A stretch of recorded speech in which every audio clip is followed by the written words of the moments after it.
Chào mừng các bạn đã quay trở lại với kênh Sống Đẹp Mỗi Ngày. Trong cuộc sống đầy bận rộn và nhiều áp lực, chúng ta thường quên đi một giá trị quan trọng, đó là nhẫn nhịn. Như Đức Phật từng dạy, nhẫn nhịn là đỉnh cao của sự từ bi. Ai biết nhẫn, người ấy sẽ vượt qua mọi khổ đau. Vậy, nhẫn nhịn có thể giúp chúng ta sống đẹp như thế nào? Khi chúng ta biết nhẫn, chúng ta không chỉ giúp bản thân giữ được bình an mà còn tạo ra sự hòa hợp, yêu thương với những người xung quanh. Nhẫn không phải là sự yếu đuối, mà là biểu hiện của sức mạnh nội tâm. Trong video hôm nay, chúng ta sẽ cùng nhau khám phá sự nhẫn nhịn có thể thay đổi cuộc sống mỗi ngày như thế nào, giúp chúng ta sống cân bằng, bình an và tạo nên những mối quan hệ tốt đẹp. 1. Nhẫn với chính mình. Nhẫn với chính mình là bước đầu tiên để sống đẹp và hạnh phúc. Chúng ta thường dễ dàng tha thứ cho người khác, nhưng lại khắt khe với bản thân, luôn đòi hỏi sự hoàn hảo trong mọi việc. Đức Phật từng dạy, không ai có thể cứu bạn ngoài chính bạn. Bạn phải tự đi trên con đường của mình. Điều này nhắc nhở chúng ta rằng sự trưởng thành không đến từ việc phê phán hay tự tạo áp lực, mà là từ sự tự chấp nhận và yêu thương bản thân. Nhẫn với chính mình không có nghĩa là dễ dãi với lỗi lầm, mà là biết tha thứ cho những khuyết điểm, để từ đó từng bước hoàn thiện. Hãy tự nhủ rằng mỗi ngày là một cơ hội để học hỏi và phát triển. Khi đối mặt với thất bại, thay vì trách móc bản thân, hãy tự hỏi, mình có thể học được gì từ điều này? Mỗi sai lầm là một bài học quý giá giúp ta mạnh mẽ và khôn ngoan hơn. Hãy thực hiện những bước nhỏ như tự động viên mình mỗi ngày, thay vì tạo áp lực phải đạt được mọi thứ ngay lập tức. Nhẫn với bản thân là cách để bạn trưởng thành một cách tự nhiên và bền vững. 2. Nhẫn với gia đình. Gia đình là nơi chúng ta tìm về sau mỗi ngày mệt mỏi, nhưng cũng là nơi dễ xảy ra mâu thuẫn nếu thiếu sự nhẫn nhịn và thấu hiểu. Đức Phật đã dạy, trong gia đình lòng từ bi là nền tảng của sự hòa thuận. Nhẫn nhịn không chỉ giúp giữ bình yên cho chính ta, mà còn lan tỏa sự bình an đó đến với mọi người xung quanh. Một lời nói nhẫn, một hành động nhẫn có thể xoa dịu căng thẳng, tránh được những hiểu lầm không đáng có. Có một gia đình, người chồng luôn nóng nảy và thường cãi vã với vợ về những điều nhỏ nhặt. Một lần, anh gặp một người bạn và nghe câu chuyện về cách một gia đình khác đã giữ được hạnh phúc suốt bao năm qua. Họ không cãi nhau vì họ thực hành sự nhẫn nhịn, họ lắng nghe và nhường nhịn nhau trong mọi tình huống. Từ đó, người chồng đã thử nhẫn nhịn mỗi khi vợ nói điều gì mà anh cảm thấy khó chịu. Dần dần, không khí gia đình trở nên ấm áp và những xung đột trước đây không còn nữa. Khi đối diện với một mâu thuẫn trong gia đình, hãy nhớ rằng một lời nói nhẹ nhàng và sự nhẫn nhịn có thể cứu vãn cả một mối quan hệ. Hãy đặt mình vào vị trí của người thân để hiểu và cảm thông, vì gia đình không phải là nơi để chứng tỏ ai đúng, ai sai, mà là nơi để yêu thương và che chở cho nhau. 3. Nhẫn với người khác. Trong cuộc sống hàng ngày, chúng ta không thể tránh khỏi những mâu thuẫn hay sự tổn thương từ người khác. Những lúc như vậy, thay vì phản ứng ngay lập tức, hãy nhớ đến lời dạy của Đức Phật, chiến thắng ngàn quân địch không bằng chiến thắng chính mình. Người biết nhẫn nhịn chính là người chiến thắng lớn nhất. Sự nhẫn nhịn không chỉ giúp ta giữ được bình an nội tâm mà còn là chìa khóa để giải quyết mọi hiểu lầm và xung đột.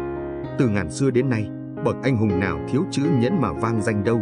Chính nhờ sự nhẫn nhịn, kiên trì mà họ mới có thể đạt đến đỉnh cao của sự nghiệp và lưu danh sử sách.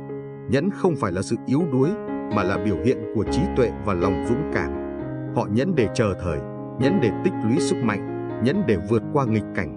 Như các bậc thánh hiền, các anh hùng trong lịch sử đã chứng minh rằng ai biết nhẫn nhịn sẽ có thể làm chủ tình thế, biến khó khăn thành cơ hội, từ đó tạo nên thành công vang dội. Chữ nhẫn chính là sức mạnh tiềm ẩn, là bài học vô giá mà người xưa truyền lại. Bạn có thể bị tổn thương bởi lời nói hay hành động của ai đó, nhưng thay vì trả đũa, hãy thử hít thở sâu, lắng nghe và suy nghĩ kỹ trước khi phản ứng. Sự nhẫn nhịn sẽ giúp bạn giữ được mối quan hệ tốt đẹp và tránh được những căng thẳng không cần thiết. Cũng như cha ông ta ngày xưa vẫn dạy, 1 điều nhịn, 9 điều lành. 4. Nhẫn với công việc. Trong guồng quay hối hả của công việc, áp lực và mệt mỏi có thể khiến chúng ta dễ mất bình tĩnh hoặc muốn từ bỏ. Đức Phật từng dạy, chỉ có sự kiên nhẫn như đất mới chịu đựng được mọi thứ không để sân hận làm lay động. Nhẫn nhịn trong công việc không chỉ giúp ta giữ vững tinh thần mà còn là chìa khóa để tìm ra giải pháp cho mọi thử thách. Xin kể cho bạn câu chuyện nhỏ. Một người kỹ sư trẻ mới ra trường luôn cảm thấy công việc của mình đầy thử thách và khó khăn, từ việc dự án gặp trục trặc cho đến những áp lực từ cấp trên.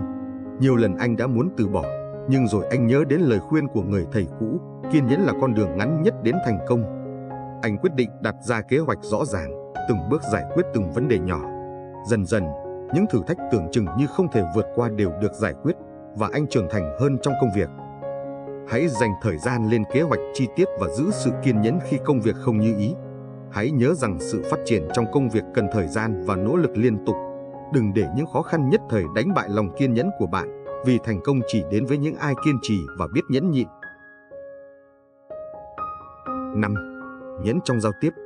Giao tiếp là một nghệ thuật, và trong đó sự nhẫn nhịn đóng vai trò quan trọng. Đức Phật từng dạy, lời nói có sức mạnh, nó có thể cứu rỗi hoặc phá hủy, tùy thuộc vào cách sử dụng. Khi giao tiếp, thay vì vội vàng đáp trả hay phán xét, hãy dành thời gian lắng nghe kỹ và suy nghĩ thấu đáo trước khi nói. Nhẫn nhịn trong lời nói giúp ta tránh được nhiều xung đột và tạo ra sự tôn trọng lẫn nhau.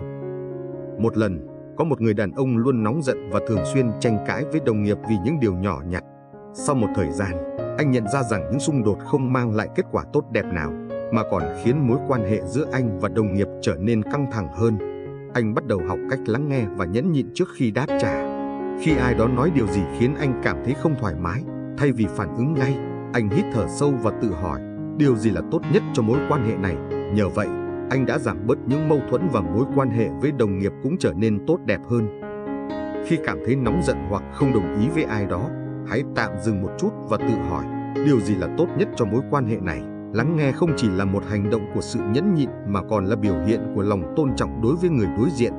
Khi bạn biết nhẫn nhịn trong giao tiếp, bạn sẽ xây dựng được những mối quan hệ tốt đẹp và bền vững hơn. 6. Nhẫn với những khó khăn và thay đổi. Cuộc sống luôn thay đổi không ngừng, và nhiều khi những thay đổi đó đến bất ngờ, khiến chúng ta cảm thấy bất an. Đức Phật từng dạy, mọi thứ đều vô thường, biến đổi là bản chất của cuộc sống. Khi đối diện với khó khăn, thay vì phản ứng ngay lập tức, hãy nhớ rằng sự kiên nhẫn và bình tĩnh là chìa khóa để vượt qua thử thách. Như ngọn gió lớn sẽ qua đi, khó khăn cũng chỉ là tạm thời. Nếu chúng ta biết nhẫn nhịn và chờ đợi, mọi chuyện rồi sẽ ổn. Có một người nông dân nghèo, một năm nọ, toàn bộ mùa màng của ông bị hủy hoại vì bão lũ. Trong khi mọi người xung quanh than vãn và tuyệt vọng, ông giữ bình tĩnh và tiếp tục chăm sóc những gì còn lại. Một tháng sau, nhờ vào sự kiên nhẫn, ông phát hiện ra vài giống cây mới đã bắt đầu mọc lại. Mùa vụ năm sau, những giống cây này lại sinh sôi mạnh mẽ hơn cả mùa trước. Ông nhận ra rằng khó khăn chỉ là nhất thời và đôi khi chúng mở ra những cơ hội mới. Khi đối mặt với một thử thách lớn, hãy nhắc nhở bản thân rằng mọi khó khăn đều sẽ qua. Sự kiên nhẫn sẽ giúp bạn nhìn ra những giải pháp tiềm ẩn và đưa bạn đến một con đường tốt hơn. Giống như sau cơn mưa trời sẽ sáng, khó khăn không chỉ là thử thách mà còn là cơ hội để bạn phát triển và mạnh mẽ hơn. 7. Nhẫn với những điều ngoài tầm kiểm soát. Trong cuộc sống, có những điều chúng ta không thể kiểm soát, như thời tiết thất thường, bệnh tật bất ngờ hay những hành động của người khác. Đức Phật đã dạy, gốc rễ của khổ đau là sự bám víu và mong muốn kiểm soát những điều ngoài tầm với. Sự nhẫn nhịn không phải là yếu đuối, mà là sự thấu hiểu rằng chấp nhận và buông bỏ chính là con đường dẫn đến bình an nội tâm. Như câu nói, buông bỏ không phải là mất đi mà là để tìm thấy sự bình yên trong lòng. Có một người đàn ông bị mắc một căn bệnh hiếm gặp. Ban đầu, anh vô cùng tuyệt vọng vì bệnh tình ngoài tầm kiểm soát. Nhưng sau đó, anh quyết định thay đổi cách nghĩ. Thay vì cố kiểm soát bệnh tật, anh tập trung vào việc cải thiện chất lượng cuộc sống của mình qua việc chăm sóc sức khỏe tinh thần và thể chất. Anh bắt đầu thực hành thiền định và nhận ra rằng, khi tâm trí được an yên, mọi khó khăn trở nên nhẹ nhàng hơn.